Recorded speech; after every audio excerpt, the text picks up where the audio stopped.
Imagine this. A woman in Paris spent $40,000 in a single weekend on designer handbags. She didn't need them. She didn't even open them. She stacked the boxes in her apartment, untouched like trophies. When asked why, she whispered, "I don't know. I just can't stop." This is not rare.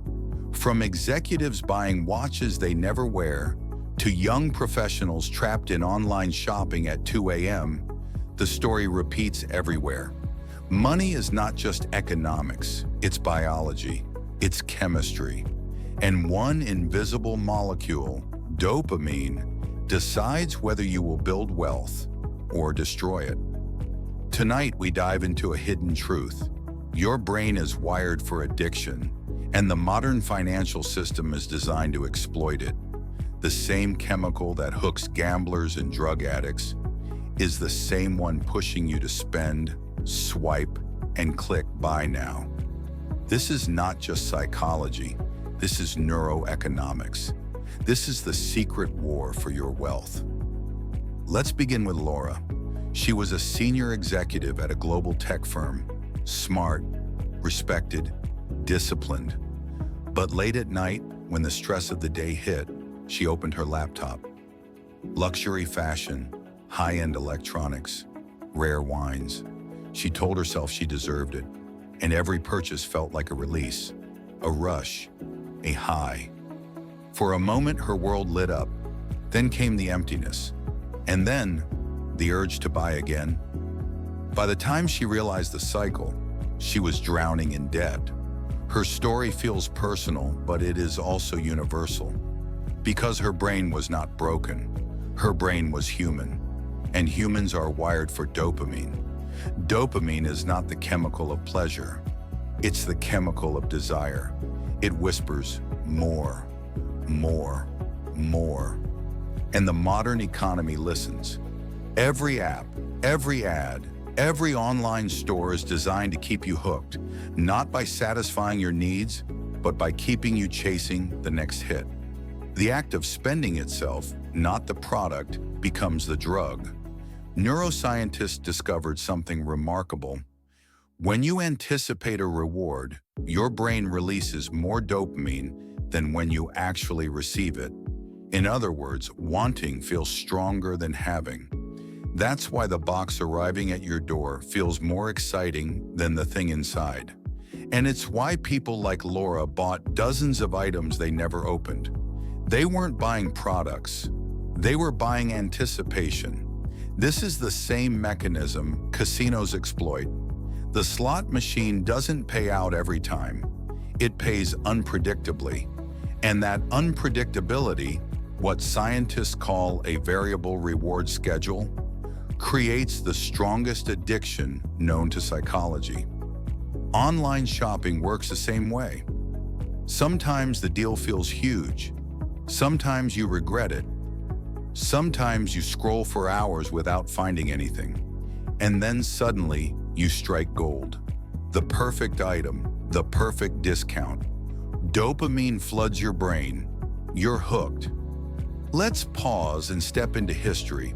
In the 1950s, psychologist James Olds made a shocking discovery. He implanted electrodes into the brains of rats, directly stimulating their dopamine pathways. What happened was terrifying. The rats pressed the lever again and again, up to 7,000 times per hour, ignoring food, ignoring water, ignoring sleep, until they collapsed from exhaustion. Dopamine, unchecked, can override survival itself. Now ask yourself, if a rat will starve for dopamine, what will a human sacrifice for it?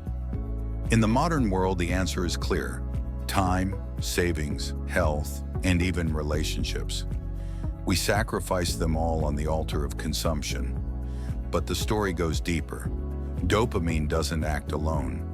The brain has another system, the prefrontal cortex, the part responsible for rational decision-making.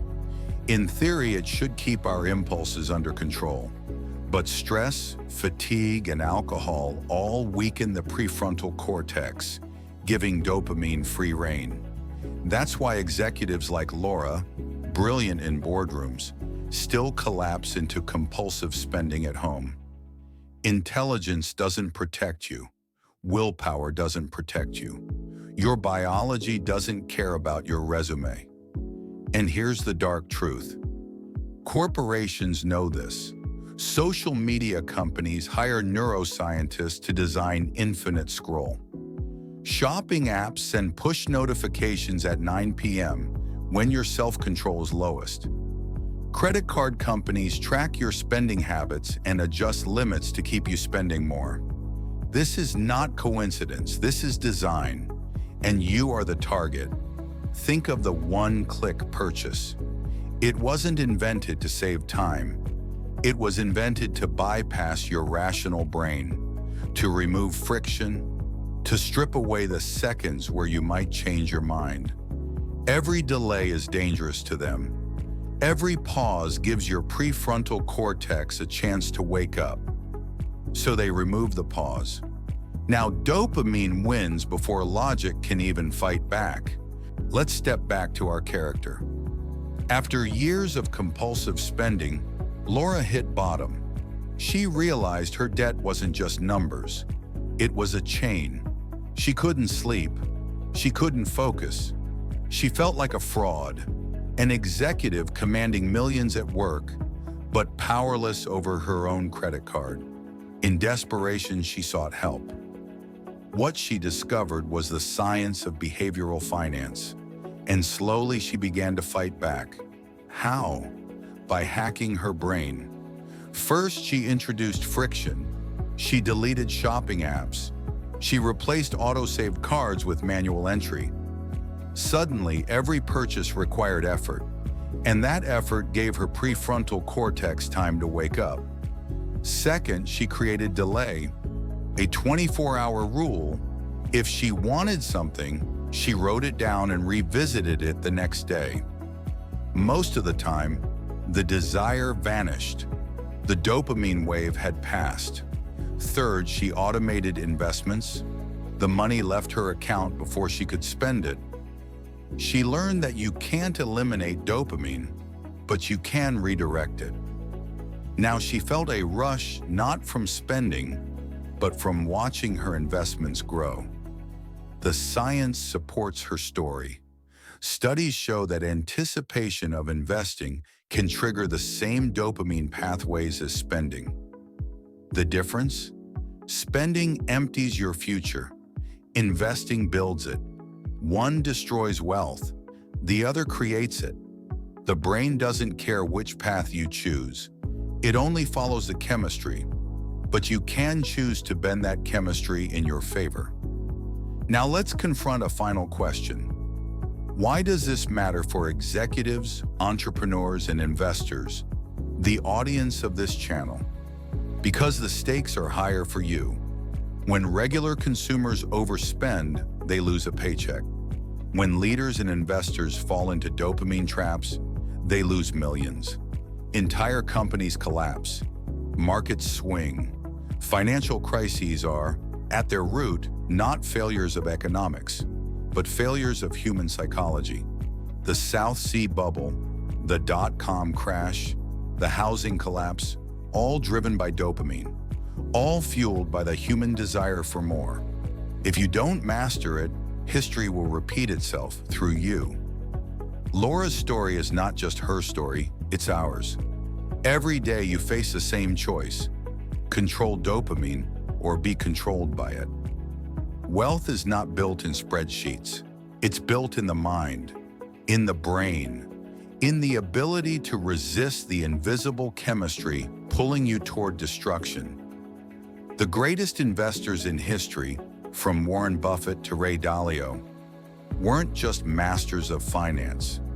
They were masters of psychology. They learned to be bored when others were excited, to be patient when others were impulsive, to sit still when dopamine screamed, move. So the next time you feel the urge to buy, pause. Ask yourself, is this me or is this dopamine? That pause could be the difference between debt and freedom, between failure and fortune. between being a slave to your brain or the master of it. This is the psychology of wealth. If you want to learn how to decode your mind before the market does it for you, subscribe now. Because the greatest investment you will ever make is in understanding yourself.